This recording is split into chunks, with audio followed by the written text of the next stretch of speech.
ஓம் சாந்தி. எல்லோரும் குஷியாக இருக்கு. 27/5/2025 சாக்கர் முரளி பாப்தாதா சொல்கிறாங்க, இனிமையான குழந்தைகளே, இப்போ உங்களுடைய முகம் சொர்க்கத்தை நோக்கி இருக்குது. நரகத்தின் கரையிலிருந்து வெளியேறி சொர்க்கத்துக்கு போயிட்டு இருக்கிறீங்க. இல்லை, நரகத்தின் கரையிலிருந்து வெளியேறி படகுல ஏறிட்டோம், சங்கமேகன்ற படகுல. இந்த படகு எங்கே போயிட்டுருக்குது? சொர்க்கத்துக்கு போயிட்டுருக்குது. போக போகிறது சுகம் நிரம்பிய இடம், விட்டுட்டு போகிறது துக்கம் நிரம்பிய நரகம். அதனால் துக்கம் நிரம்பிய நரகத்திலேருந்து உங்களுடைய புத்தி யோகத்தை துண்டியுங்கள். கேள்வி: இருக்கிறதுல மிக உயர்ந்த மிகவும் சூக்ஷ்மமான இலக்கு எது? யார் அதை அடைவாங்க? பதில்: குழந்தைகளாகிய நீங்கள் உங்களுடைய முகத்தை இப்போ சொர்க்கத்தை நோக்கி திருப்பிட்டீங்க. ஆனால் மாயா என்ன பண்ணுது? திரும்ப திரும்ப உங்கள் முகத்தை நரகத்தை நோக்கி, இங்கே பாரு. இதுதான் பைபிளில் இயேசுவை நான் உனக்கு இது அதிபதியாக்குறேன், அதுக்கு அதிபதியாக்குறேன், அப்படி இப்படின்னு சொல்கிறது. அதாவது இந்த நரகத்தில் எவ்வளோ சுகம் இருக்குது பாருங்கள். உங்களுடைய கவனத்தை நரகத்தை நோக்கியே திருப்பிட்டு இருக்குது. என்னமோ நரகமே சொர்க்கம் மாதிரி. ஸோ அந்த மாதிரி மாயை நிறைய புயல்களை எடுத்துகிட்டு வந்துக்கிட்டே இருக்குது. அந்த அனைத்து புயல்களையும் நீங்கள் கடக்கணும். நேற்று கூட சொன்னார் இல்லையா, கடைசி வரைக்கும் டெஸ்ட் பேப்பராக இருக்கும், ஒரு விஷயத்தில் நீங்கள் கரெக்டாக நடந்துக்கணும். ஸோ இது உங்களுடைய சூக்ஷ்மமான இலக்கு. இந்த இலக்கை நீங்கள் அடையணும் அப்படின்னா பற்றை வென்றவராகுங்கள். உங்களுடைய நம்பிக்கை மற்றும் தைரியத்தின் ஆதாரத்தில் தான் நீங்கள் பற்றை வெல்ல முடியும். ஸோ உங்களை சுற்றி விகாரத்தில் இருக்கிற மனிதர்கள் இருக்கிறாங்க.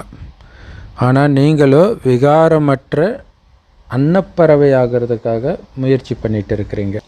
ஸோ அதனால் மாயை பல புயல் எடுத்துகிட்டு வந்தாலும் மனம் ஒரு பாபா மற்றும் சொர்க்கம் இதில் மட்டும்தான் இருக்கணுமே. பாடல்: இது பலகீனமானவர்களுடைய யுத்தம் பலவானோடு நடக்குது. இந்த யுத்தத்தை ஆரம்பிக்கும்போது நம்ம பலகீனமானவராக தான் இருக்கிறோம். பிறகு பாபா கிட்ட சக்தி எடுத்து ஒரு டைமுக்கு அப்புறம் மாயை விட பலசாலியாகி மாயை நாம் தோக்கடிச்சிடுறோம். ஸோ இது தீபங்கள் மற்றும் புயலின் கதை. ஓம் சாந்தி. புத்திசாலி குழந்தைகளாக இருந்தால் இந்த பாட்டோடைய அர்த்தத்தை ரொம்ப நல்லா புரிஞ்சுக்குவாங்க. அது என்ன, பலகீனமானவர் யார், பலசாலி அப்படின்ட்டு. ஸோ ராமாயணம் அப்படி தான் இல்லையா, பலகீனமாக தான் ராமர் இருப்பார் சீதையை கடத்திட்டு போகும்போது. கொஞ்சமாக தான் அவருக்கு பலம் கடைசியாக தான் ஜெயிக்கிறார். ஸோ அதே மாதிரி தான் பலவீனமானவர்களுடைய யுத்தம் பலசாலியோடு. இங்கே பலசாலின்னு மாயாவை தான் சொல்கிறாங்க. ஸோ யாருடைய புத்தி யோகம் சாந்தி தாமத்தை நோக்கியும் சுகதாமத்தை நோக்கியும் இருக்குதோ அவங்களுக்கு தான் மாயின் புயல் வரும். இதுதான் முக்கியமான விஷயம். இது பாபா குழந்தைங்களுக்கு மட்டும் இல்லை, அஞ்ஞானிகள்லேயே ஆன்மீகத்தில் அந்த பாதிரியார்கள் இவர்களுக்கெல்லாம் கூட இந்த புயல் வருது அப்படிங்கிறது நிறைய பேர் வீடியோவில் போடுறத பார்க்கும்போது நம்ம தெரிஞ்சுக்க முடியுது. ஏன்னா நடக்கிறது கலியுகம், நீ எங்கடா அங்கே பார்க்குற அப்படின்ட்டு மாயை அடிக்குது. ஸோ பாபா உங்களுடைய முகத்தை சொர்க்கத்தின் பக்கம் திருப்புறார்.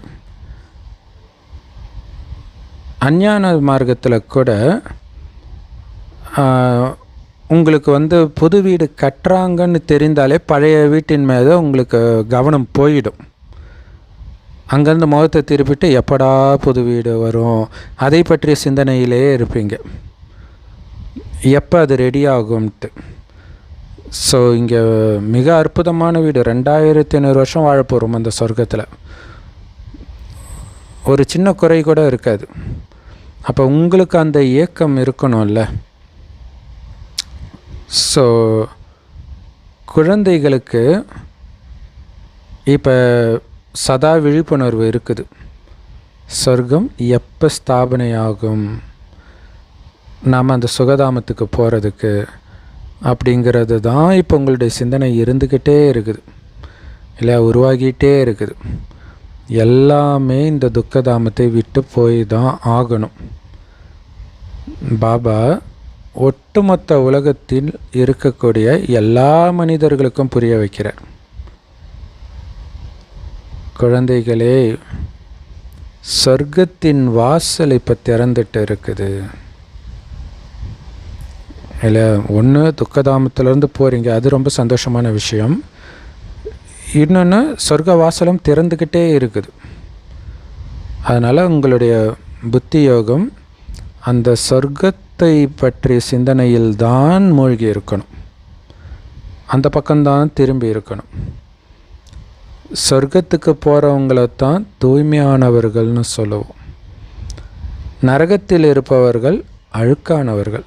இப்போ சொர்க்கத்துக்கு போயிட்டு இருக்கிறோன்ற எண்ணமே உங்களை தூய்மை ஆக்கிட்டு இருக்கும். நீங்கள் உங்கள் குடும்பத்தில் வாழ்ந்தபடியே உங்களுடைய புத்தி யோகம் சொர்க்கத்தில் இணைக்கப்பட்டு இருக்கணும். உதாரணத்திற்கு, ஒரு அப்பாவுடைய புத்தி யோகம் சொர்க்கத்தில் இருக்குது, ஆனால் அவருடைய குழந்தையுடைய புத்தி யோகம் நரகத்தில் இருக்குது. அப்போ எப்படி அவங்க ஒரே வீட்டில் இருக்க முடியும் இல்லையா? ஸோ பாபா இங்கே ஒரு சைகை கொடுக்குறார். அப்படின்னா என்ன அப்படிங்கிறத நீங்களே புரிஞ்சிக்க வேண்டியது தான். ஒன்றும் இருக்க முடியாதுல்ல. அதேமாதிரி கணவன் நரகத்தில் இருக்கார், மனைவி சொர்க்கத்தில் இருக்கிறாங்க. ஸோ நிறைய பிரச்சனைகள் வரும். சிலர் பிரிவார்கள், சிலர் அடிவாத வாங்கிட்டு இருப்பாங்க. மொத்தத்தில் இப்படி ஒரு பிரச்சனை கண்டிப்பாக வரும். கொக்கும் நாரையும் ஒன்றாக அன்னப்பறவையும் நாரையும் ஒன்றாக வாழ முடியாது அப்படின்னு பாபா ஒரு சிக்னல் கொடுக்குறார். ஏன்னா அது ரொம்ப ரொம்ப கஷ்டமாக இருக்கும் இல்லையா, முயற்சியே பண்ண முடியாது. அமைதியாக பாபாவை நினைக்கணும்னு இருப்போம். இன்னொருத்தவங்க எந்த நேரமும் டிவி போட்டுட்டு நல்லா கறி மீன் சாப்பிட்டுட்டு இப்படி இருந்தாங்கன்னா எப்படி தூய்மையாக இருக்கணும்னு நினைக்கிறோம். இன்னொருத்தவங்க விகாரம் வேணும்னு கேட்குறாங்கன்னும் போது எப்படி இருக்க முடியும்? ஸோ யாருடைய புத்தி யோகம் இந்த 5 விகாரத்தில் இருக்குதோ அவங்க தான் நரகத்துக்கு போவாங்க. ஆனால் நீங்கள் தான் சொர்க்கத்துக்கு போவீங்க. இப்போ நரகத்துக்கு போகிற வழி வேறு, சொர்க்கத்துக்கு போகிற வழி முன்னோக்கி இருக்குது, நரகம் பின்னோக்கி இருக்குது. ஸோ பின்னோக்கி போகிறவங்களோட நீங்கள் இருந்துக்கிட்டு எப்படி சொர்க்கத்துக்கு போக முடியும்? ஸோ 2 பேர் ஒன்றாக வாழ முடியாது. இந்த இலக்கு ரொம்ப உயர்ந்த இலக்கு. ஸோ அதனால் நிறைய பாபா குழந்தைங்க அந்த மாதிரி தைரியம் வச்சு பிரிஞ்சு இருக்கிறவங்களும் இருக்கிறாங்க. அல்லது அவங்களே சரி நீ தூய்மையாக இருந்துக்கோ, என்னை விட்டுருப்பா சாமின்ட்டு விட்டுட்டு போயிடுவாங்க. மனைவியும் அந்த மாதிரி விட்டுட்டு போயிருக்கிறாங்க, கணவனும் விட்டுட்டு போயிருக்கிறாங்க. ஏன்னா இது மிக உயர்ந்த இலக்கு இல்லையா, எல்லாத்தையும் தியாகம் செஞ்சு தான் ஆகணும். ஸோ குழந்தைங்களுடைய முகம் நரகத்தை நோக்கி இருக்கிறத பாபா பார்க்கும் பொழுது அவங்களால நரகத்துக்கு போகாமல் இருக்கவே முடியல. அப்போ பாபா தான் என்ன பண்ண முடியும் இல்லையா? விகாரத்தையே பார்க்காத, உடலையே பார்க்காத சொல்கிறாரு. மீண்டும் மீண்டும் உங்கள் புத்தி அங்கேயே போகுதுன்னா பாபா தான் என்ன பண்ண முடியும்? கண்டிப்பாக வீட்டில் சண்டையெல்லாம் நடக்க தான் செய்யும் இல்லையா, தூய்மையாக இருக்குது. ஏன்னா 2 பேருமே பாபா குழந்தையாகிறது ரொம்ப ரேர் தான். எல்லார் வீட்லேயும் அப்படி நடக்கிறது கிடையாது. ஸோ குழந்தைங்க கேட்பாங்க, இது என்ன ஞானம் இல்லையா? அதாவது பையன் பாபா ஞானம் எடுக்கலை, அப்பா ஞானம் எடுத்துட்டாரு. இல்லைப்பா உலகம் அழிய போகுது, இப்போ எதுக்கு கல்யாணம் பண்ணுறேன்னா உடனே கடுப்பாயிடுவான் அவன். இது என்ன ஞானம்? நான் கல்யாணம் பண்ணக்கூடாதுன்னு சொல்கிற ஞானம் உலகத்தில் எங்கேயுமே சொல்ல. உங்களை ஏமாத்துறாங்க, உங்களை பிரெயின் வாஷ் பண்ணுறாங்க, அது தெரியுமா உங்களுக்கு அப்படின்னு சொல்லுவான். அவன் விகாரத்தை விட முடியாததுனால இங்கே ஏமாத்துறாங்கன்னு சொல்லுவான். ஸோ இந்த மாதிரி குடும்பத்தில் இருக்கிறவங்க நிறைய பேர் இருக்கிறாங்க. அவங்களுடைய குழந்தைகளின் முகம் நரகத்தை நோக்கியே இருக்குது. அவங்களுக்கு நரகத்துக்கு போகிறது தான் பிடிச்சிருக்குது.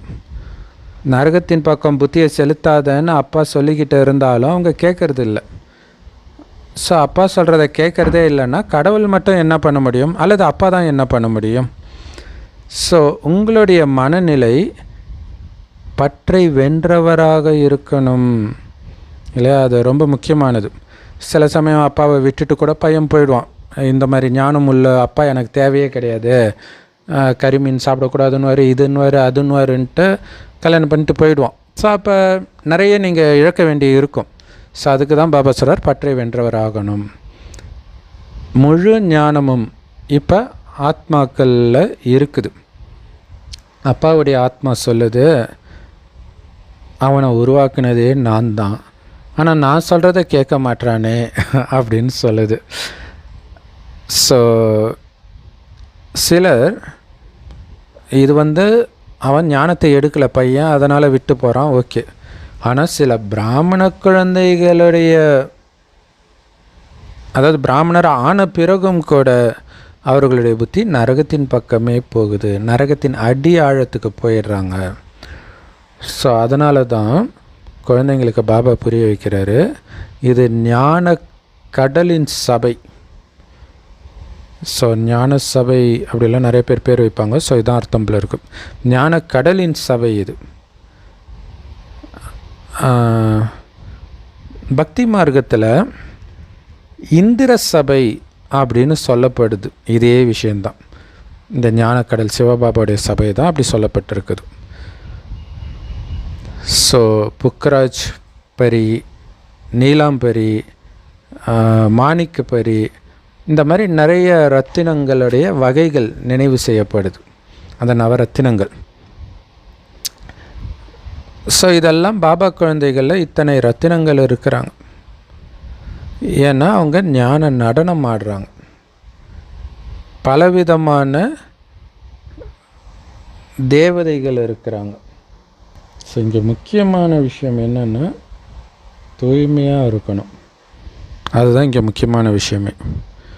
யாராவது அழுக்கானவர்களை சென்டருக்கு, குறிப்பாக மதுபனுக்கு, ஏன்னா சென்டருக்கு அழுக்கானவங்க தான் போவாங்க ஃபஸ்ட்டு, அதுக்கப்புறம் தான் தூய்மையாகும். ஆனால் மதுபனுக்கு அழுக்கானவர்களை யாராவது இட்டு வந்தீங்கன்னா பயங்கர தண்டனை கிடைக்கும். அழைச்சிட்டு வரவங்களுக்கும் இருக்கும், அழைச்சிட்டு வரவங்களுக்கும் இருக்கும். நீங்கள் ரொம்ப ரொம்ப தூய்மையாக இருக்கணும். இங்கே இருக்கிற இலக்கு ரொம்ப ரொம்ப உயர்ந்த இலக்கு. ஸோ இங்கே முக்கியமான விஷயமே ரொம்ப ரொம்ப தூய்மையாக இருக்கணும். ஏன்னா மிக உயர்ந்த இலக்கு நாராயணன் ஆவருது. அதனால தான் இந்த மரம் ரொம்ப ஸ்லோவாக வளருது. அப்படியே பெருமையாக நாயா 100 வருஷம் இருக்குதுன்றீங்க பாரு, இப்போ வந்துச்சு பரம்பொருள் ஃபவுண்டேஷன், எவ்வளோ ஸ்பீடாக வளர்ந்துச்சு, ஈஷா யோகா வந்துச்சு, நித்யானந்தா வளர்ந்துச்சு, ஏன் இங்கே மட்டும் வளரல, இன்னும் கடவுளே வரான்னு சொல்கிறீங்க. நிறைய பேர் இது கேட்பாங்க. காரணம் தூய்மை, மிக உயர்ந்த இலக்கு, அதனால தான் இது வளர்கிறது ஸ்லோவாக இருக்குது அப்படின்னு பாபா சொல்கிறார். ஸோ பாபா கொடுக்குற இந்த ஞானம் வேறு யாருக்குமே தெரியாது. எந்த வேத சாஸ்திரத்திலும் இந்த ஞானம் கிடையாது. அவங்களுக்கு கொஞ்சோண்டு நம்பிக்கை இருக்குது. அதனால் மாயாவுக்கு ரொம்ப கஷ்டம் கிடையாது அவங்கள விழ வைக்கிறது. ஒரே அடியில் டக்குன்னு சுருண்டு விழுந்துடும். பாபா ஞானம் எடுத்த உடனே அந்த மாயையின் வசத்தில் அது பொறாமை, சென்டரில் சில பிரச்சனைகள்லாம் நடக்கும். இது இல்லாமல் காமம், இந்த மாதிரி ஸ்லைட்டாக அடித்தாலே விழுந்துருவாங்க. ஏன்னா டக்குன்னு கேட்குறது எந்த மதத்திலடா இது சொல்லப்பட்டிருக்குன்னுவாங்க, எந்த வேதத்தில், எந்த கடவுள் சொன்னார் காமம் தப்புன்னு கேட்பாங்க. உடனே இவர் ஆமாம் இல்லை இது நல்லா இருக்குதே அப்படின்ட்டு போயிடுவாங்க. முடிஞ்சு போச்சு. ஸோ நிறைய புயல்களும் வரும். ஏன்னா ஒரு சின்ன தீபம் புயலின் ஒரு புயல் இல்லை, அதாவது ஒரு தடவை அப்படி அடிக்கிற காற்றுல ஈஸியாக அணைஞ்சிடும். ஸோ மற்றவர்களெல்லாம் விகாரத்தில் விழுந்து கிடக்கிறத பார்த்து இவங்களும் விழுந்துடுறாங்க. ஸோ அதனால் இதெல்லாம் புரிஞ்சிக்கிறதுல நீங்கள் ரொம்ப ரொம்ப புத்திசாலியாக இருக்கணும். அதனால தான் பாடப்பட்டிருக்குது அப்பாவிகளுக்கு, அதாவது அப்பாவி தாய்மார்களுக்கு அடி விழுந்தது. அதுதான் இங்கே திரௌபதிக்கு துகில் உரியது காட்டப்பட்டிருக்கு. பாபா புரிய வைக்கிறாங்க, குழந்தைகளே காமம் மிகப்பெரிய எதிரி உங்களுக்கு, அதனால் அதை நீங்கள் வெறுக்கணும். பாபா உங்களை காமத்தை வெறுக்க வைக்கிறார், பயங்கரமாக வெறுக்க வைக்கிறார். ஸோ இதுக்கு முன்னாடி இப்படி கிடையாது. இப்போ தான் நரகம் இருக்குது அப்படிங்கிறார். ஸோ இதுக்கு முன்னாடி இப்படி கிடையாதுன்னு சொல்கிறத பார்த்தாலே பாபா வந்தப்புறம் தான் உலகம் ரொம்ப மோசமாகுதுன்னு தோணுது. அதுக்கு முன்னாடி நம்ம பேரளவில் நரகம்னு சொன்னாலும் பாபா வந்த பிறகு தான் ரொம்ப மோசமாக ஆகுது. ஏன்னா சினிமாவும் அப்போ தானே வந்திருக்குது இல்லையா. ஸோ திரௌபதி கிருஷ்ணர்கிட்ட உதவி கேட்டது எல்லாமே இப்போத்தைய விஷயம்தான். இது உங்களுக்கு எவ்வளவு தான் தெளிவாக புரிய வச்சாலும் இது உங்களுடைய புத்தியில் உட்கார மாட்டேங்குது. ஸோ மெயினாக பாபா நரகம் இப்போ தான் மோசமாக இருக்குதுன்றது காமத்தை சொல்கிறார். ஸோ அந்த டைமில் தான் ரொம்ப காமத்தில் மூழ்க ஆரம்பித்தாங்க போல இருக்குது.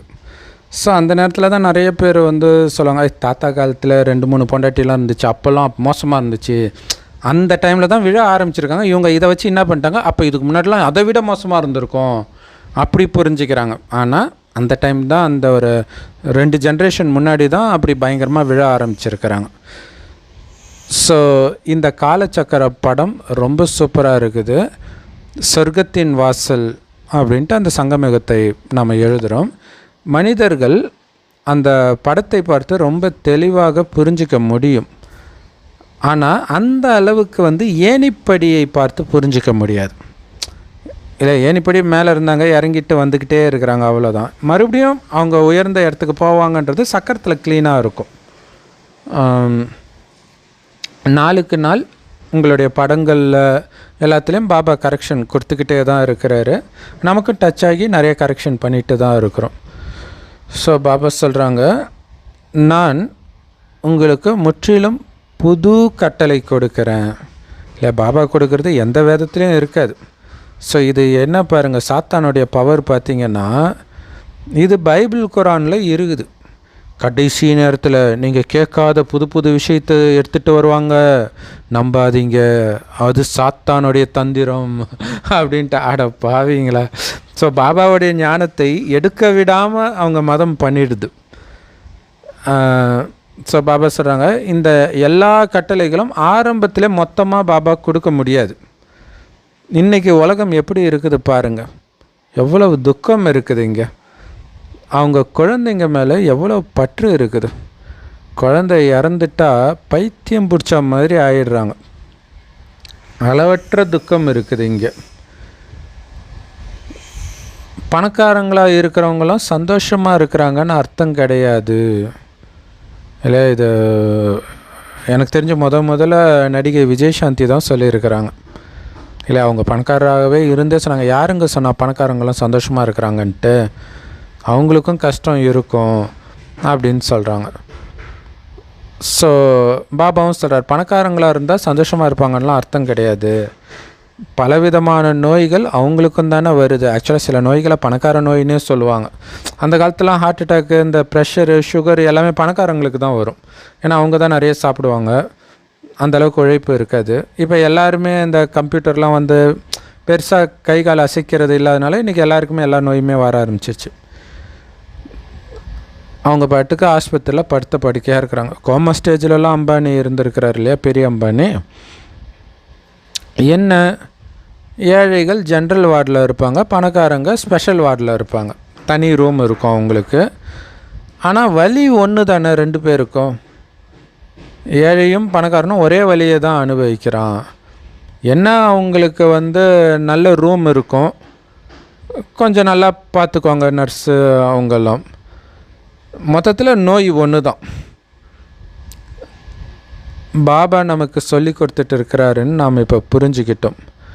இதுக்கு முன்னாடி பாபா நமக்கு நிறைய தடவை சொல்லி கொடுத்துருக்கிறாரு இதே ஞானத்தை. ஸோ அதனால் உங்கள் மனசை நீங்களே கேளுங்க, நான் படிச்சுட்டு இருக்கிறேன்னா இல்லையா, எத்தனை பேருக்கு நான் இந்த ஞானத்தை கொடுக்குறேன், ஒருவேளை நீங்கள் யாருக்குமே இந்த ஞானத்தை கொடுக்கலன்னா என்ன பதவி அடைவீங்க, இப்படின்னு உங்களை நீங்களே கேட்டுக்கணும். தினமும் நைட்டு உங்கள் சார்ட்டை செக் பண்ணி உங்களை நீங்களே கேளுங்க, நான் இன்றைக்கி யாருக்காவது துக்கம் கொடுத்தேனா? ஸ்ரீமத் என்ன சொல்லுது அப்படின்னா, யாருக்கும் துக்கம் கொடுக்காத, எல்லோருக்கும் சுகத்திற்கான வழியை மட்டும் காட்டு. இதுதான் ஸ்ரீமத் சொல்லுது. யார் நம்ம குலத்தை சார்ந்தவர்களாக இருக்கிறாங்களோ அவங்களுக்கு டக்குன்னு இந்த ஞானம் டச் ஆகும். இதுதான் விஷயமே. நீங்கள் என்ன தான் இப்போ வாதம்லாம் பண்ணிலாம் புரிய வைக்கவே முடியாது. நம்ம குலத்தை சார்ந்தவர்கள்னா நீங்கள் பல மணி நேரம் பேசினாலும் உங்கள் நேரம், உங்கள் சக்தி, உங்கள் அமைதி போனதான் மிச்சமாக இருக்கும். நம்ம தர்மத்தை சார்ந்தவர்கள்னால் நீங்கள் கொஞ்சம் சொன்னோன்னே டச் ஆகும். ஒரு 4-5 பாயிண்ட் சொன்னீங்கனாலே போதும், டச் ஆகிடும்ன்றார். ஸோ அப்படி ஒரு வேளை நம்ம சொல்கிறது டச் ஆகாட்டினா கூட என்ன தான் இருக்குதுன்னு பார்க்கணுன்னு அவங்களுக்கு தானாகவே தோணும். எனக்கு அப்படி தான் தோணுச்சு. எனக்கு ஒரு மத்தஜி கொடுத்தாங்க, பட் நிஜமாக எனக்கு ஒன்றுமே புரியல. பட் இருந்தாலும் போய் கேட்போம் அப்படின்னு கேட்டு கொஞ்சமாக தான் பேசுகிறது பாபா. அதாவது பாபா பேசுகிறான்னு தெரியாது, ஏதோ நல்ல விஷயம் இருக்குது அப்படியே கேட்டுருந்தேன். என்னைக்கு பேசுகிறது கடவுள்னு தெரிஞ்சதோ அவ்வளோதான், ஃப்ளாட் விழுந்தாச்சு. ஸோ சிங்கத்தின் பால் தங்க பாத்திரத்தில் தான் தங்கும் அப்படின்னு சொல்லுவாங்க. அதே மாதிரி இந்த ஞான அமிர்தம் தங்கணும்னா உங்களுடைய புத்தி தங்க பாத்திரமாக இருக்கணும். எப்படி சிங்கத்தின் பால் ரொம்ப சத்தாக இருக்குமா, ஸோ நிறைய சத்து நிரம்பியதெல்லாம் சீக்கிரமாக கெட்டு போயிடும் இல்லையா? ஸோ அதனால தான் தங்க பாத்திரத்தில் தான் அது கெட்டு போகாமல் இருக்கும் அப்படின்னு சொல்கிறாங்க. சிங்கத்துக்கு, அதாவது பெண் சிங்கத்துக்கு தன்னுடைய குழந்தைகள் மேலே அவ்வளோ பற்று இருக்குமா. அதனால் யாரையாவது பார்த்தா உடனே அவங்க மேலே பாஞ்சிடுமா. ஏன்னா ஒரு வேளை அவங்க இந்த குட்டியை தூக்கிட்டு போவார். ஆக்சுவலாக நாயே அப்படி பண்ணும். ஆக்சுவலாக நாய் வளர்க்குறவங்கள கூட கிட்ட விடாது அந்த நேரத்தில். ஏன் அப்படி தோணுதுன்னு தெரியல. ஸோ அவங்க கொண்டுடுவாங்க. அதான் மனுஷன் கறி மீன்லாம் சாப்பிட்றான்ல, அதை பார்த்து இதையும் தின்னுடுவாங்கன்னு நினச்சிக்குமோ என்னன்னு தெரியல. ஏன்னா நாயே முதல்ல ஒரு கறியை சாப்பிட்ரும், முதல் குட்டியை சாப்பிட்டுடும். அப்போ அதுக்கு தோணும்ல, நம்ம சாப்பிட்றோன்னா நம்மளை வளர்க்குறவங்களாம் சாப்பிடுவாங்கன்னு தோணும் இப்படி இருக்குது. இங்கே கூட ஆக்சுவலாக கோழி கூட முட்டை போடுறத விடாது, நம்மளை எடுக்க விடாது. அது போனதுக்கப்புறம் தான் எடுக்க முடியும். இங்கே கூட தன்னுடைய கணவன்மார்கள் மேலேயும் குழந்தைகள் மேலேயும் ரொம்ப பற்றுள்ள நிறைய பேர் இருக்கிறீங்க. சொர்க்கத்தின் வாசலோ இப்போ திறந்துட்டு இருக்குதுன்னு உங்களுக்கு தெரியுது. கிருஷ்ணருடைய படத்தில் ரொம்ப தெளிவாக எழுதப்படுது, இந்த மகாபாரத யுத்தத்திற்கு பிறகு சொர்க்கத்தின் வாசல் திறக்கும். அங்கே ரொம்ப ரொம்ப ரொம்ப கம்மியானவர்கள் தான் இருப்பாங்க, மற்றவர்கள் எல்லாம் முக்தி தாமத்தில் இருப்பாங்க. ஸோ ரொம்ப பெரிய ரகசியத்தை பாபா இன்றைக்கி வெளிப்படுத்துகிறாரு. பயங்கரமான தண்டனை கிடைக்கும். இங்கேருந்து போகிறதுக்குள்ளே தண்டனை அடைஞ்சிட்டு தான் நம்ம போவோம் பரந்தாமத்துக்கு. ஸோ போகிறதுக்குள்ளே பயங்கர தண்டனை கிடைக்கும். என்ன தண்டனை கிடைக்கும் அப்படின்னா, ஒவ்வொரு ஜென்மத்திலும் என்னென்ன பாவம் செஞ்சாங்களோ அத்தனையும் அவர்களுக்கு காட்சியாக காட்டி தண்டனை கொடுக்கப்படும். ஸோ அப்படி துடிப்பாங்களாம், நான் இப்படியெல்லாம் பண்ணேன்னா. ஏன்னா அவங்க யாருக்கிட்ட பாவம் பண்ணாங்களோ அவங்க அதற்கு முன் ஜென்மத்தில் ரொம்ப நெருங்கியவர்களாக இருப்பாங்க.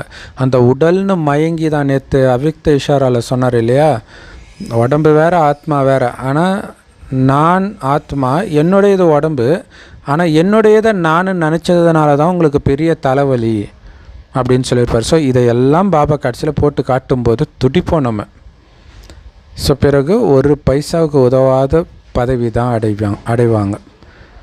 ஏன் இதுக்கெல்லாம் என்ன காரணம்? நினைவில் இல்லை, அதனால் பாவங்கள் அழியலை. நிறைய குழந்தைங்க முரளியை கேட்குறத கூட மிஸ் பண்ணிடுறாங்க, அவ்வளோ அலட்சியம். என்ன முரளி கேட்கலன்னா என்ன, நம்ம தான் இத்தனை வருஷம் இருக்கிறோம்ல, இதை நான் சொல்லியே கேட்டிருக்கிறேன். அப்போலாம் ஒன்றும் முரளி டெய்லியும் கேட்கணுன்னுலாம் அவசியம் கிடையாது. இப்படிலாம் சொல்கிற பல வருஷத்து பாப்பா குழந்தையெல்லாம் பார்த்துருக்குறேன். நான் எல்லாத்தையும் அடைஞ்சிட்டேன், நான் கேட்காத முரளியா போயா அப்படி சொல்லுவாங்க. நிறைய சென்டர்லேயே கேள்வி பதில் படித்தோமா, அந்த கேள்வி பதிலே 1 மணி நேரம் எடுப்பாங்க. அவ்வளோதான், டைம் ஆயிடுச்சா, அப்படியே வரதான ஸ்லோகன் முடிஞ்சு போச்சு.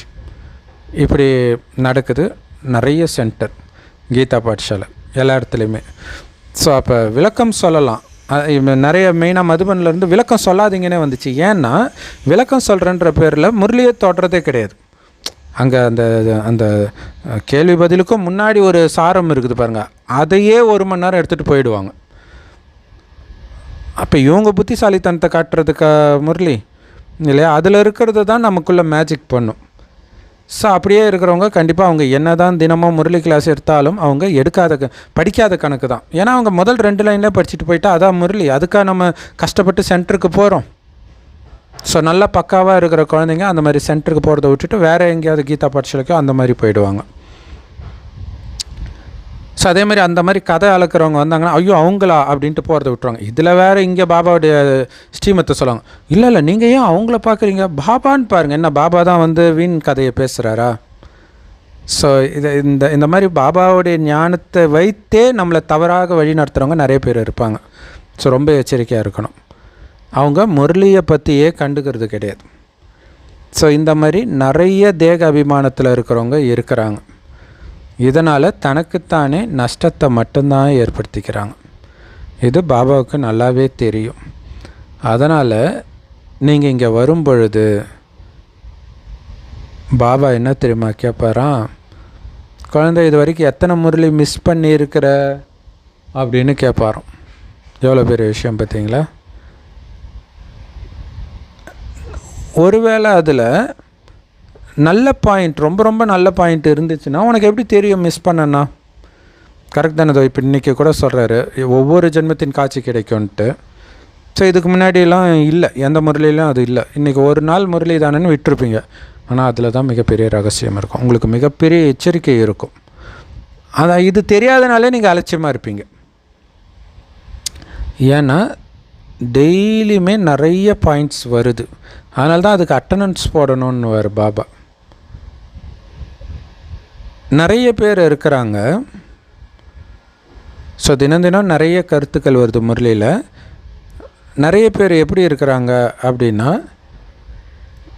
சென்டருக்கு போகிறாங்க, ஆனால் இந்த ஞானமும் அவங்களுக்கு தெரிகிறது கிடையாது, தாரணையும் ஆகிறது கிடையாது. அப்படி இருக்கிறாங்க.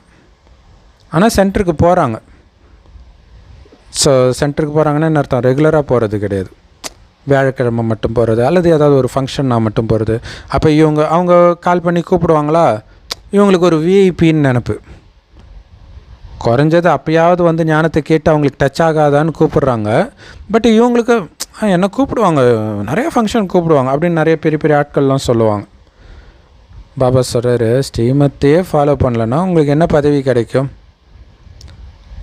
சத்தியமான தந்தையை, சத்தியமான ஆசிரியரை நிந்தனை பண்ணுறீங்கன்னா உங்களுக்கு பதவி அடைய முடியாது.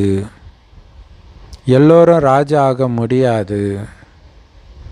பிரஜைகளும் உருவாகணும் இல்லையா? அப்போ பிரஜையாக தான் ஆவீங்க. அந்த பிரஜையிலும் வரிசைக்கிரமம் இருக்குது. எல்லாமே நினைவின் ஆதாரத்தில் தான் இருக்கிறது. ஒட்டுமொத்த உலக ராஜ்யத்தை உங்களுக்கு யார் கொடுக்குறாரோ அந்த தந்தையை உங்களால் நினைக்க முடியாதா? ஏன்னா அந்த முரளி கேட்க கேட்க கேட்க கேட்க தான் நமக்கு ஒரு வைராக்கியம் இனி விடக்கூடாது, பாபாவை நினச்சிக்கிட்டே இருக்கணுன்ற அந்த எண்ணமே வர ஆரம்பிக்கும். ஸோ முரளியை கேட்கலன்னா கண்டிப்பாக நீங்கள் பாபாவையும் நினைக்க மாட்டீங்க. அப்படியே நினைத்தாலும் உண்மையில் அவரை தெரிஞ்சுக்கிட்டு நினைக்க மாட்டீங்க. சும்மா ஒரு ஒளிப்புள்ளி, ஒரு ஜடமாக நினச்சிட்ருப்பீங்க. ஏன்னா நம்ம பாபா குழந்தை ஆன புதுசுலேயும் பாபா நினச்சிருப்போம். இப்போ 10 வருஷம் கழிச்சு நினைப்போம். ரெண்டுத்துக்கும் மிகப்பெரிய வித்தியாசம் இருக்கும். அங்கே புரியாமல் சரி ஏதோ ஃபாலோ பண்ணணுமேன்ட்டு நினைப்போம். ஆனால் இப்போ இந்த புரிஞ்சிட்டு நினைக்கிறதுக்கும் அதுக்கும் பெரிய வித்தியாசம் இருக்குது. ஆனால் பாவம், உங்களுக்கு அதிர்ஷ்டத்தில் இல்லைன்னா நீங்கள் தான் என்ன முயற்சி பண்ணுவீங்க? பாபா சொல்கிறாங்க, நினைவு யாத்திரையில் இருக்கிறதன் மூலமாக மட்டும்தான் உங்களுடைய பாவங்கள் எரியும். அதனால் முயற்சி பண்ணுங்க. பாபா ஒருபொழுதும் நீ சாப்பிடவே கூடாது, தண்ணியே குடிக்கக்கூடாது, எச்சிலே விழுங்கக்கூடாது அப்படியெல்லாம் சொல்கிறது கிடையாது. இது ஒன்றும் ஹடயோகம் கிடையாது. நீ நடந்தாலும் சுத்தினாலும் எந்த காரியம் செய்தாலும் பாபா நினைவிலே இரு. எப்படி காதலன் காதலி ஒருவரை ஒருவர் நினைவு செஞ்சுக்கிட்டே எல்லா காரியத்தையும் செய்கிறாங்களோ அந்த போதையில், அந்த மாதிரி பாபாவுடைய நினைவின் போதையில் எல்லா காரியத்தையும் செய்யுங்கன்னு பாபா சொல்கிறார். ஆனால் இதே விஷயம் குரானில் எப்படி திரும்ப வெளிப்பட்டிருக்கோம். பாபா எல்லாத்தையும் ஈஸியாக, அதாவது அல்லாஹ் எல்லாத்தையும் ஈஸியாக்க விரும்புகிறாரு. அதனால் நீங்கள் இந்த பொருளை சாப்பிடாதீங்க, வேறு வழி இல்லைன்னா சாப்பிட்டுக்கோங்க, இப்படி எடுத்துகிட்டு போயிட்டாங்க. ஸோ பாபா இங்கே ஈஸியாக்கி கொடுக்குறாருன்றது, எந்த காரியம் செய்தாலும் நீங்கள் பாபா நினைவில் இருங்க, உங்களை ஒன்றும் சாப்பிடாம குடிக்காமல் இருங்கன்னு நான் சொல்லலைன்னு சொன்னது அங்கே அப்படி வெளிப்பட்டுடுச்சு. ஸோ காதலர்களுக்கு அவங்களுடைய பேரு ரூபத்தின் மீது அன்பு இருக்குது. யாருக்குமே எப்படி இந்த லக்ஷ்மி நாராயணன் உலகத்திற்கே எஜமானர்கள் ஆனாங்க அப்படின்னு தெரியாது. ஸோ இப்படி சகஜமாக காதலன் காதலை மாதிரி பாபாவை நினைத்து தூய்மையாகித்தான் லக்ஷ்மி நாராயணன் ஆனாங்க. கஷ்டப்பட்டு சாப்பிடாம ஹடயோகம் பண்ணியெல்லாம் போகலை. ஹடயோகம் தான் கஷ்டப்பட்டு இருக்கிறது. இங்கே அதெல்லாம் கிடையாது. எல்லா காரியமும் பண்ணுவோம், புத்தி மட்டும் பாபாவோட இணைஞ்சே இருக்கணும், அவ்வளோதான். ஸோ இது நேற்றைய விஷயம். நேற்று ராஜ்யம் செஞ்சாங்க லக்ஷ்மி நாராயணன் அப்படின்னு நம்ம சொல்கிறோம். ஆனால் மனிதர்களோ லட்சக்கணக்கான வருடத்திற்கு முன்பு சொர்க்கம் இருந்தது, சத்தியுகம் இருந்தது, ராமாயணம் மகாபாரதம் நடந்தது, இப்படிலாம் சொல்கிறாங்க. ஸோ அப்போ மனிதர்களுடைய புத்தியை கல் மாதிரி ஆக்கிட்டாங்க, யோசிக்காத மாதிரி பண்ணிட்டாங்க. ஸோ அப்படி கல் புத்தியுடையவர்களாக இருந்த உங்களை இப்போ தெய்வீக புத்தியுடையவராக பாபா மாத்துறார். ஸோ அந்த பாரஸ்நாத் தங்க புத்தியுடையவருடைய கோயில் கூட இருக்குது. பாரஸ்நாத்னு கோயில் இருக்குது, தங்க புத்தியுடையவர்னு அர்த்தம். ஆனால் யாருக்குமே அந்த பாரஸ்நாத்னா யாருன்னு தெரியாது. மனிதர்கள் முற்றிலும் இருளில் இருக்கிறாங்க. ஸோ பாபா ரொம்ப நல்ல நல்ல விஷயங்களை நமக்கு புரிய வைக்கிறாரு. பிறகு ஒவ்வொருத்தருடைய புத்தியை பொறுத்தது. ஸோ நமக்கு ஞானத்தை சொல்பவரோ ஒரே ஒரு பாபா தான். படிக்கிறதுக்கு தான் இத்தனை பேர் வரும், ஆனால் ஆசிரியரோ ஒரே ஒருவர் தான். ஒவ்வொரு தெருவிலும் போக போக சொர்க்கத்தின் வாசல்னு போர்டு போடப்பட்ட உங்களுடைய ஸ்கூல் இருக்கும். ஸோ கடைசியில் தெருக்கு தெரு கீதா பாடசாலை உருவாயிடும். ஒரு மனுஷனுக்கு கூட நாம் நரகத்தில் இருக்கிறோன்னு தெரிய மாட்டேங்குது. பாபா சொல்கிறாங்க இல்லையா, அதாவது பிரம்மகுமாரியை பற்றி தெரியலன்றதை விட நம்ம நரகத்தில் இருக்கிறோன்னே தெரியலையா அவங்களுக்கு. அதனால தான் பாபா புரிய வைக்கிறார். அவங்க எல்லாம் பூஜாரிகள். பூஜைக்குரியவர்களோ தங்க யுகத்தில் தான் இருப்பாங்க, பூஜாரிகள் இந்த இரும்பு யுகத்தில் இருக்கிறாங்க. கடவுள் பூஜிக்க தகுந்தவர், அவரே பிறகு பூஜாரியாகவும் ஆகிறாருன்னு மனிதர்கள் நம்புகிறாங்க. அதேமாரி மந்திரம் ஜபிக்கிறாங்க, நீ மட்டுமே கடவுள், இந்த அற்புத காரியங்களை எல்லாம் நீதான் செய்கிறாய், நீயும் கடவுள், நானும் கடவுள், இப்படியெல்லாம் சொல்லிகிட்டு இருக்கிறாங்க. பாவம் எதையுமே புரிஞ்சிக்காமல் இருக்கிறாங்க. ஏன்னா இது ராவண ராஜ்யம் இல்லையா. இதுக்கு முன்னாடி நீங்கள் என்னவா இருந்தீங்க, இப்போ என்னவா ஆகிட்டு இருக்கிறீங்க. குழந்தைகளுக்கு அளவற்ற போதை இருக்கணும். பாபா சொல்கிறாங்க, என் ஒருவனை மட்டும் நினைவு பண்ணிக்கிட்டே இருந்தீங்க அப்படின்னா நீங்கள் தூய்மையான புண்ணிய ஆத்மாவாக ஆகிடுவீங்க இல்லை. இந்த போதை, ராவண ராஜ்யத்தில் விகாரியாக இருந்த நான் இப்போ பரிசுத்தமாகி நாராயணன் ஆகிட்டு இருக்கிறேன் அப்படிங்கிற அந்த போதை இருக்கணும். அதுக்காக நான் பாபாவை தவிர அனைத்தையும் தியாகம் பண்ணுறேன், வெறும் பாபா நினைவு மட்டுமே. அப்படி இருந்தால் தான் தூய்மையான புண்ணியாத்மா ஆக முடியும். பாபா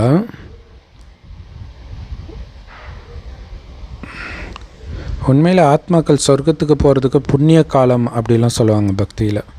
ஸோ அந்த புண்ணிய காலம்தான் இந்த சங்கமயுகம். தூய்மையான புண்ணிய ஆத்மா ஆகிறதுக்கான வழியை குழந்தைங்களுக்கு பாபா சொல்லி கொடுக்குறார். பாபா சொல்கிறாரு, குழந்தை, இப்போ இந்த பழைய உலகத்தின் இறுதியில் நாம் இருக்கிறோம். நான் உங்ககிட்ட நேரடியாக வந்திருக்கிறேன். உங்களுடைய கடைசி ஆகுதியை இப்போ போடணும், தானம் பண்ணணும். ஸோ அதனால் அனைத்தையும் சரண்டர் பண்ணிவிடுங்க, பாபா கிட்ட அர்ப்பணிச்சிடுங்க. ஏன்னா உலகம் அழிய போகுது. கடைசி நேரத்தில் தான் வந்து கேட்குறார் பாபா, இது எல்லாமே உங்களுடையதுன்ட்டு பாபாட்ட கொடுத்துருங்க. கொடுக்கறதுனா என்ன அர்த்தம்? என்னதுன்ற உணர்வை முற்றிலும் நீக்கிட்டு பாபா எப்படி பயன்படுத்த சொல்கிறாரோ அப்படி தான் உங்களுடைய உடல், மனம், பொருள், பணம் எல்லாத்தையும் பயன்படுத்தணும். ஏன்னா எஜமானன் அவர் தான். ஸோ பாபா அனைத்தையும் தானம் பண்ண சொல்கிறார். எதுக்கு? உங்களுடைய எதிர்காலத்தை உயர்ந்ததாக உருவாக்குறதுக்காக. ஸோ இதோடைய நினைவாக பக்தி மார்க்கத்தில் தானம் புண்ணியம் பண்ணுறது வருது. ஆனால் பாபா தானம் பண்ண சொன்னது உங்களுடைய இதை அத்தனையும் பாபா கிட்ட தானம் பண்ணுறோம். பாபா சேவைக்காக தானம் பண்ணுறோம். இதன் மூலமாக தான் நம்மளுடைய உயர்ந்த எதிர்காலத்தை அடையிறோம். மற்றபடி இதனால் கடவுளுக்கு எதுவும் கிடையாது. அப்போ அல்லாஹ் எந்த தேவையும் மற்றவனுடைய அர்த்தம் என்னென்னா, நீங்கள் கொடுக்கறதெல்லாம் அல்லாவுக்கு கிடையாது, உங்களுக்காக தான் அப்படின்ற அர்த்தம். ஆனால் அது அவங்களுக்கு தெரியல. ஸோ பாபா உங்களை தானம் பண்ண வைக்கிறது எல்லாமே உங்களுடைய எதிர்காலத்தை உருவாக்குறதுக்காகத்தான். மனிதர்கள் எப்படியும் கடவுளுடைய பேருனால பக்தி மார்க்கத்தில் கூட தானம் புண்ணியம் பண்ணிட்டு தான் வந்தாங்க. ஆனால் அது மறைமுகம். ஏன்னா அது கடவுள் சொல்லலை, இவர்களாக பண்ணாங்க. இருந்தாலும் அதற்கான பலன் கண்டிப்பாக அடுத்த பிறவியில் அவங்களுக்கு கிடைக்கிது. அதுவும் நாடகத்தில் பதிவாகி இருக்குது. ஆனால் நான் இப்போ நேரடியாக வந்திருக்கிறேன். என்னெல்லாம் நீங்கள் இப்போ பண்ணுறீங்களோ இதற்கு உங்களுக்கு கோடி மடங்கு பலன் கிடைக்கும். ஸோ பக்திக்கும் இதுக்கும் எவ்வளோ பெரிய வித்தியாசம். ஜென்ம ஜென்மமாக தொடருது இதோடைய பலன் 21 ஜென்மத்துக்கு. மற்றபடி தங்க யுகத்தில் நீங்கள் எந்த தானம் புண்ணியமும் பண்ண போகிற விஷயம் கிடையாது. இங்கே தான் இதோடு சரி. இதுக்கப்புறம் நீங்கள் தானம் புண்ணியமே பண்ண தேவை அடுத்த 21 பிறவிக்கு. அதுக்கப்புறம் கூட உடனே ஒன்றும் ஏழை ஆகிட்டு போகிறது கிடையாது இல்லையா? ஸோ இப்போ இந்த சங்கமத்தில் பாபா குழந்தைங்க யார் கையிலையாவது காசு இருந்துச்சுன்னா பாபா சொல்லுவார், போய் உடனே சென்டர் தர, கண்காட்சி தர அப்படின்னு சொல்லுவார். ஏழையாக இருந்தால் உன் வீட்டு வாசலில் சொர்க்கத்தின் வாசல்னு போர்டு மட்டும் போடு. ஸோ அப்போ என்ன இது அப்படின்னு கேட்பாங்க. ஸோ அவங்களுக்கு இந்த ஞானம் இருக்கும். ஏன்னா அந்த போர்டு சாதாரண விஷயம் இல்லை, போகிறவங்க பார்ப்பாங்க இல்லையா? என்ன இந்த போர்டில் போட்டிருக்கு, இதோடைய பவர் பார்த்திங்கன்னா நிறைய கிறிஸ்தவ வீட்டில் கூட வாசலில் போர்டு வைப்பாங்க, அல்லது அந்த சர்ச்சில் வைப்பாங்க. பெந்தகோஸ்தலம் போர்டில் சில வாசகங்கள் எழுதுவாங்க. நீங்கள் போர்டு கீழே வச்சாலே பார்க்குறதுக்காக தான் இல்லையா? ஸோ அது மாதிரி சொர்க்கத்தின் வாசல்னு போடுங்க. சொர்க்கம் நரகம்னு 2 இருக்குது. இப்போ நீங்கள் நரகவாசியாக இருக்கிறீங்க, ஆனால் இது யாருக்குமே தெரியல பாருங்கள். ஒருவேளை யாராவது இறந்து சொர்க்கத்துக்கு போயிட்டாங்கன்னா பிறகு அவங்கள எதுக்கு நீங்கள் மீண்டும் நரகத்துக்கு கூப்பிட்றீங்க? சொர்க்கத்தில் யாருமே இவர் சொர்க்கத்துக்கு போயிட்டாருன்னு சொல்ல மாட்டாங்க. ஏன்னா ஆல்ரெடி அவங்க சொர்க்கத்தில் தான் இருக்கிறாங்க. அப்போ இங்கே இறக்கும்போது சொர்க்கத்துக்கு போயிட்டாங்கன்னாலே இப்போ இது சொர்க்கம் இல்லைன்னு தானே அர்த்தம். சூப்பர் பாயிண்ட் இல்லை? யாருமே நரகத்துக்கு போயிட்டாங்கன்னு சொல்கிறது கிடையாது. அப்படின்னாலே நீங்கள் ஆல்ரெடி நரகத்தில் இருக்கிறீங்கன்னு அர்த்தம். எவ்வளோ சூப்பர் பாயிண்ட் இல்லையா? ஸோ சொர்க்கத்தில் ஒருத்தர் சரீரம் விடுறாருன்னா மீண்டும் அவர் சொர்க்கத்தில் தான் மறுஜன்மம் எடுப்பார். இங்கே எல்லாம் ஆல்ரெடி நரகத்தில் இருக்கனால எல்லோருமே மீண்டும் நரகத்தில் தான் மறுஜன்மம் எடுக்கிறாங்க. ஸோ இந்த விஷயத்தெல்லாம் எல்லோருக்கும் புரிய வைக்கிறதுக்கு உங்களை விட்டால் உலகத்தில் யாருமே கிடையாது. ஏன்னா நமக்கு மட்டும்தான் இந்த ரகசியத்தை பாபா சொல்லியிருக்கிறார். அப்போ இதை மற்றவர்களுக்கு புரிய வைக்க வேண்டியது நம்முடைய கடமை. எதுக்கு இந்த பாயிண்ட்டெல்லாம் சொல்கிறார்? இந்த பாயிண்ட்டை சொல்லி புரிய வைங்க, கொஞ்சமாவது அவங்க யோசிப்பாங்க அப்படின்னு சொல்கிறார். பகவானுடைய மகா வாக்கியம் நிரந்தரமாக என் ஒருவனை மட்டும் நினைவு செய்யுங்க. அவர் பதித்த பாவனராக இருக்கிறார். அவர் சொல்கிறாரு, என்னை மட்டும் நினைவு பண்ணுங்க, நீங்கள் பூஜாரியிலிருந்து பூஜைக்குரியவராக ஆகிடுவீங்க.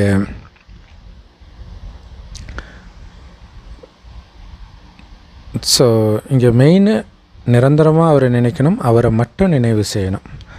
அப்போ தான் நம்ம பூஜைக்குரியவராக ஆக முடியும். சொர்க்கத்தில் எல்லோருமே சந்தோஷமாக இருந்தாலும் கூட அங்கே கண்டிப்பாக பதவியில் வரிசைக்கிரமம் இருக்குது. ஸோ இப்போ எந்த அளவுக்கு நினைவில் இருக்கிறீங்களோ அதன் ஆதாரத்தில் தான் அங்கே பதவி. நம்மளுடைய இலக்கு என்ன? லக்ஷ்மி நாராயணன் மிக உயர்ந்த இலக்கு. அப்போ அந்த அளவுக்கு இறைவன் நினைவிலையும் லக்ஷ்மி நாராயணன்ற உணர்வுலையும் இருந்துக்கிட்டே இருக்கணும். அதுவாக ஆகணும் அப்படிங்கிறதுல கவனம் இருக்கணும். ஸோ குமாரிகளுக்கு சேவை செய்கிறதுலேயும் மற்றவர்களுக்கு புரிய வைக்கிறதுலேயும் ரொம்ப ஆர்வம் இருக்கணும் குமாரிகளுக்கு, பெண் குழந்தைங்களுக்கு.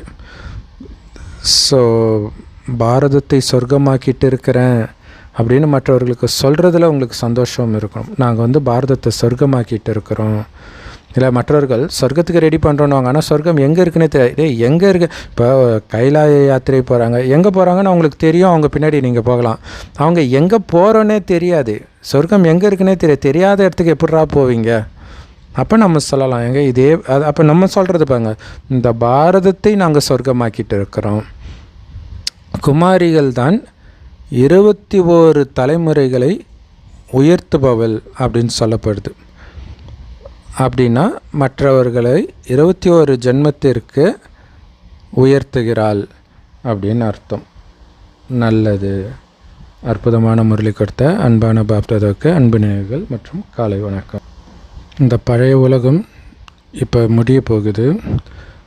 பாபா நேரடியாக இங்கே வந்திருக்கிறார்.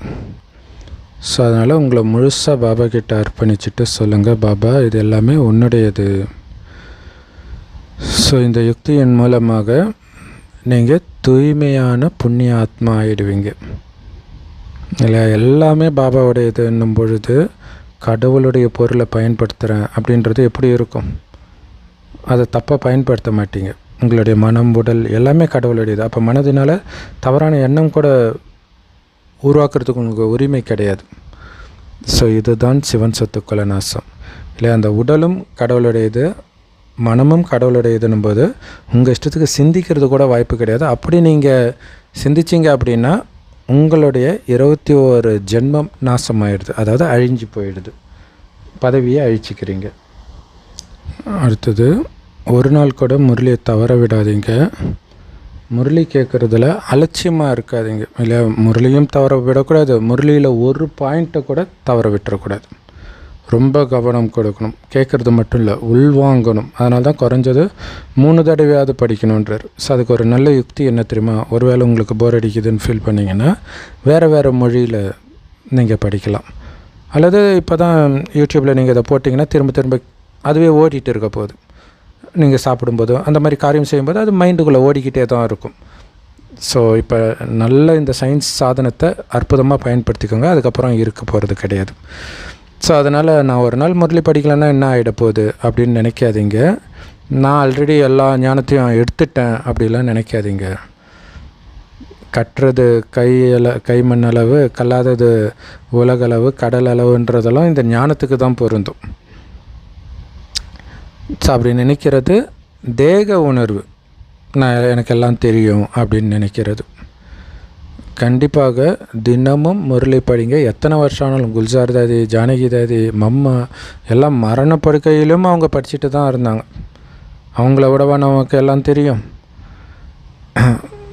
வரதானம்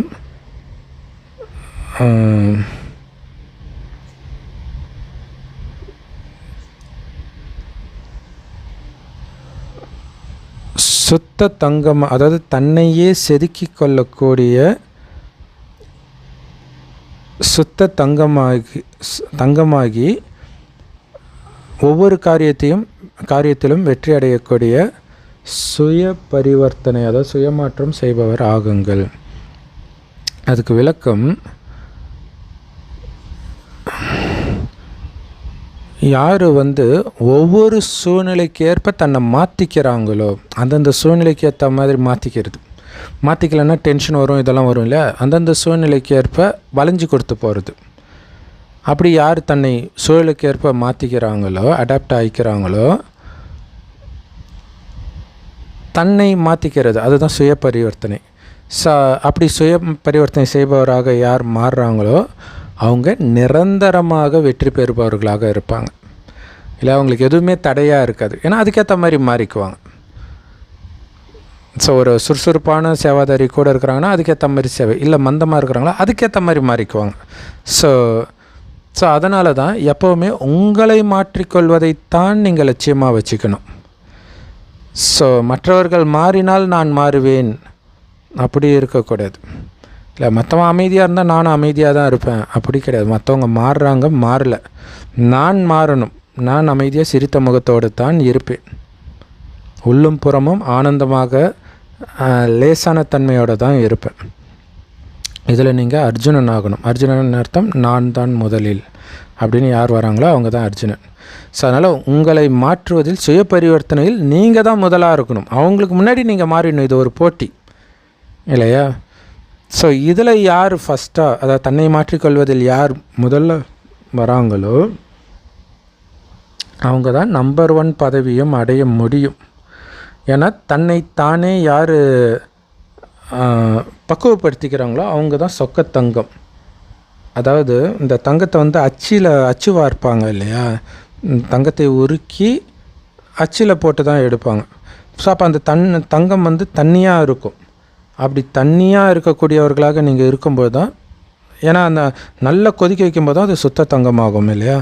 ஸோ அப்படி தன்னை பக்குவப்படுத்திக்கிறவங்க யாரோ அவங்க தான் சொக்கத்தங்கம். ஏன்னா சொக்கத்தங்கத்துக்கு தான் அதிக மதிப்பு. அதேமாரி தன்னைத்தானே மாற்றிக்கிறவங்களுக்கு தான் அதிக மதிப்பு. ஸ்லோகன்: உங்களுடைய உயர்ந்த வாழ்க்கை தான் பாபாவை வெளிப்படுத்துறதுக்கான நடைமுறை நிரூபணமே இல்லையா? பாபாவுடைய ஞானம் எவ்வளோ உயர்ந்ததாக மாற்றும் அப்படிங்கிறத நீங்கள் என்னை பார்த்து தெரிஞ்சுக்கோங்க. அப்படின்னு நடைமுறை நிரூபணமாக உங்கள் உயர்ந்த வாழ்க்கையை எப்போ அமையுதோ அப்போ தான் உங்களால் பாபாவை வெளிப்படுத்த முடியும் இல்லையா? உங்கள் உயர்ந்த வாழ்க்கையின் நிரூபணத்தின் மூலமாக பாபாவை வெளிப்படுத்துங்க. உங்களை மாற்றி பாபாவை காட்டுங்கன்ற இல்லையா? பாருங்கள் கடவுள் என்னை எப்படி ஆக்கியிருக்கிறாரு அப்படின்ட்டு. சேலஞ்சு கூட வைக்கலாம். இந்த golden beach BJP golden beach சென்னையில் பார்த்திங்கன்னா ஒருத்தர் நிற்க வைப்பாங்க. அவரை என்ன பண்ணாலும் அவருக்கு சிரிப்பே வராது, எவ்வளோ ஜோக்கு இருந்தாலும். ஸோ அந்த மாதிரி உங்களுக்கு என்ன ஆனாலும் கோபம் வராது, கவலை வராது. ஸோ இதை வெளில சொல்லிட்டிங்கன்னா உடனே கோபப்படுத்த ட்ரை பண்ணுறாங்க. பட் இப்படி உங்களுக்கு நீங்களே சேலஞ்ச் பண்ணிக்கோங்க. இப்படி நான் இருக்கிறேன். அதுக்கப்புறம் பின்னாடி மற்றவர்கள்ட்ட சவால் விடுறதும் வரும். மற்றவர்களும் உங்களை அப்படி டெஸ்ட் பண்ணுறதுக்கு வருவாங்க. அப்படி இருந்து காட்டணும். அவ்யக்த இஷாரா: ஆன்மீக ராயல்ட்டி மற்றும் தூய்மையின் பர்சனாலிட்டியை தாரணை செய்யுங்கள். ஸோ பாபாவுக்கு சமமாகி பாபாவுக்கு நெருக்கத்தில் நீங்கள் வரணும் அப்படின்னா உங்களுடைய மிகப்பெரிய எதிரியாகிய இந்த காமம்ன்ற அழுக்கு கனவுல கூட உங்களை தாக்குறதுக்கு நீங்கள் அனுமதிக்கக்கூடாது. காமம்னா என்னன்னே தெரியாத நிலை. எப்போ அடையிறீங்களோ அப்போ தான் நீங்கள் பாபாவுக்கு சமமாக, பாபாவுக்கு நெருக்கத்தில், பாபாவுக்கு ஜோடியாக இருக்க முடியும். பரிசுத்தமானவருக்கு பக்கத்தில் நிற்கிறதுனா சாதாரண விஷயமா? மற்றவர்களாம் அவர் பார்க்கறது கூட இல்லையே அஞ்ஞானிகளை. நம்மளையே 1 வருஷம் கழித்து தானே பார்க்குறார். ஸோ அப்போ அவர் பக்கத்தில் நிற்கணும் அப்படின்னா கனவுல கூட இந்த காமம்ன்ற அழுக்கு இருக்கக்கூடாதுன்றார் மெயினாக இல்லையா? மற்ற அழுக்கை விட இதை தான் மெயினாக சொல்கிறார். ஸோ அதனால் உங்களுக்கு ஈஸியாகவே, இயல்பாகவே, நிரந்தரமாகவே சகோதரத்துவ உணர்வு வரும். இந்த லட்சியம் வச்சிங்க அப்படின்னா தானாகவே யாரை பார்த்தாலும் உங்களுக்கு சகோதரன்ற உணர்வு தான் வரும் இல்லை? ஏன்னா பாபாவுக்கு பக்கத்தில் போகணும் இல்லையா? அப்போ அதுதான் என்னுடைய லட்சியம் அப்படின்னா தானாகவே நீங்கள் மற்றவர்களை சகோதரர்களாக தான் பார்ப்பீங்க. அப்படி தான் பார்க்கணுன்ற. ஸோ நேற்று கூட அதை சொன்னார் இல்லையா? கடைசி நேரத்தில் இயல்பாகவே உங்களுக்கு சகோதர உணர்வு வந்துடும் அப்படிங்கிறார். ஸோ அதில் கவனம் கொடுத்துக்கிட்டே இருக்கணும். அப்போ தான் அது நிலைச்சிருக்குன்றார். ஏன்னா ஆத்மாவுடைய உண்மையான நிலையே அதுதான், ஆத்ம உணர்வு தான், தூய்மை தான். ஸோ அந்த உண்மையான நிலையிலேருந்து கீழே வராதிங்க. ஆத்மாவுடைய உண்மையான குணம் தூய்மை, அனைத்து குணங்களின் அனைத்து சக்திகளின் சொரூபமாக இருக்கிறது. அதிலிருந்து ஒருபோதும் கீழே வராதுங்க. இருக்கிறதுல நம்பர் 1 தெய்வீக குணம் தூய்மை தான் இல்லையா? ஸோ அந்த குணத்தை சக்தியும் தூய்மை சக்தி தான். ஸோ அதை விட்டு ஒருபோதும் கீழே இறங்காதுங்க. ஸோ அதுதான் மகாபாரதத்தில் அர்ஜுனனுக்கும் கர்ணனுக்கும் சண்டை நடக்கும்போது கர்ணனுடைய தேர் விழுந்தோடனே அவன் கீழே விழுந்துடுறான். விழுந்த பிறகு அர்ஜுனனும் கீழே கூப்பிடுவான். கிருஷ்ணர் சொல்வார் இறங்காதுன்ட்டு. அப்படின்னு அர்த்தம் உன்னுடைய உயர்ந்த நிலை. அங்கே தேருன்றது உடம்பு, அதுக்கு மேலே ஆத்மா ரதியாக இருக்குது, இறங்கக்கூடாது. அதிலும் குறிப்பாக உயர்ந்த சிம்மாசனம் இந்த மாதிரி நிறைய நம்மளுடைய ஞானம் அதில் ஒளிஞ்சிருக்குது. ஸோ அப்படி இறங்காத அப்படின்னு சொல்கிறார். ஸோ அவங்களுக்கு இது தெரியாமல் என்னது அவன் கீழே இருக்கிறான் இவன் மேலே இருக்கான், இது அநியாயம் வச்ச பாரு, கிருஷ்ணர் அநியாயம் பண்ணிட்டாரு அப்படின்வாங்க. ஏன்னா அதுக்கு பின்னாடி நேரடியாக ஸ்தூலமாக பார்த்திங்கன்னா அது அநியாயம்தான். ஆனால் அதில் உள்ள எதுவுமே நிஜத்தில் நடக்கவும் இல்லை அப்படிங்கிறத புரிஞ்சுக்கிட்டால் தான் உள்ளே இருக்கக்கூடிய ரகசியம் நமக்கு தெரியும். ஓம் சாந்தி. செம பவர்ஃபுல் முரளி. நிறைய ரத்தினங்கள், நிறைய ரகசியங்கள் பாபா கொடுத்துருக்கிறார். Love you Bap Dada. Thank you Bap Dada. குஷியாக இருங்க, கிளர்ச்சியாக இருங்க.